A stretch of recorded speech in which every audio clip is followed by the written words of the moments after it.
So what we're going to talk about now is actually who does the strategy stuff. Well, normally the board of directors should compose a strategy and the CEO executes it. Of course, watch my corporate governance videos, you can learn about some of the controversies going on here.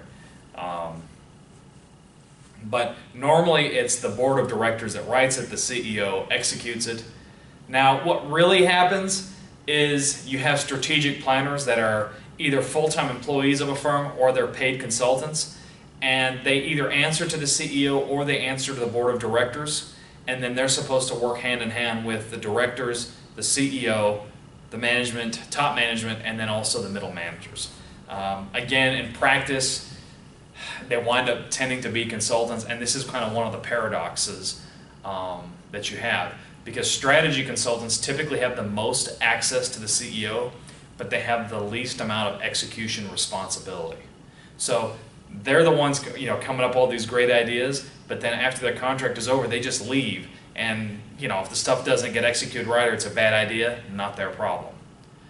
The full-time strategy planners in a firm usually have a little less access than the consultants to the CEO, and they've got a little bit more execution responsibility. But unfortunately, the people that are in charge of the execution, the middle managers, are the ones that have the least access to the CEO and the smallest role in coming up with strategy. So therefore, they basically have to cope with whatever the people and the top management team have come up with. And so what you want to do is you want to try to decide what is the correct forum for composing strategy. And I don't know that there's a right or wrong answer per se. This discontinuity thing. We've also got urgency. And we have got classic 2x2 grid that you tend to see everywhere in academia, right?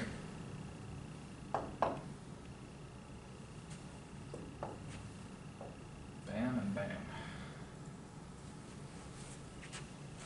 So one way that you can have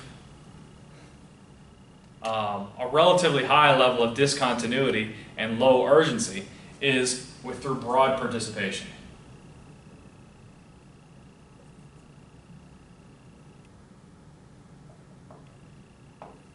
And you can do that through strategy workshops.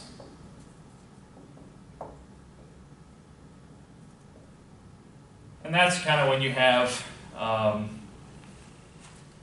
people from all over your organization. They come in, there's a round table, there'll be a consultant that will facilitate it. Then the group breaks up. Probably nothing that you say was taken into account or listened to, so that's why you have a great degree of discontinuity. There's not a lot of urgency going on. It's almost more of a forum for people to vent their frustrations as opposed to any real strategy planning. But again, CEOs like them because they can hear what people are saying in theory in some sort of a supposedly honest way. Strategy consultants like them because it's a big waste of time and they're paid by the hour. Then you've got open participation.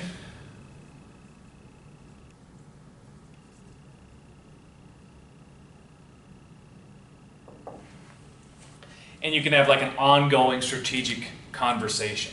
And that has pretty low discontinuity. That could be just, the CEO always just kind of going out, engaging with people.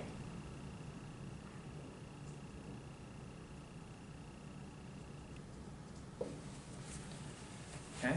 Then you've also got narrow participation.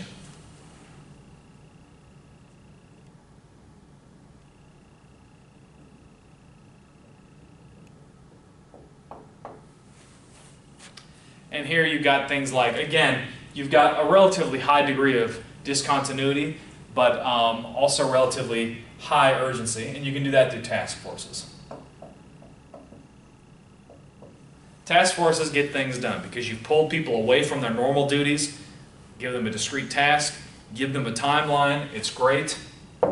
It's your 911 of strategic planning, but there is a high degree of discontinuity because once the task force dissipates, you don't know whether the findings of the task force have actually become integrated in the organization or not. Ideally, they have. And then you've also got limited participation.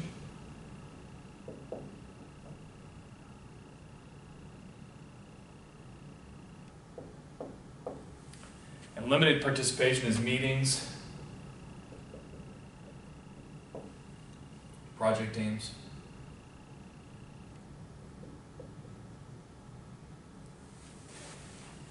Again, a relatively high degree of urgency, and also relatively low discontinuity, because it's kind of an ongoing meetings, projects, etc. kind of going on. So again, is there one answer that's right and one that's wrong? No. You just kind of have to decide the one that's best for your particular organization.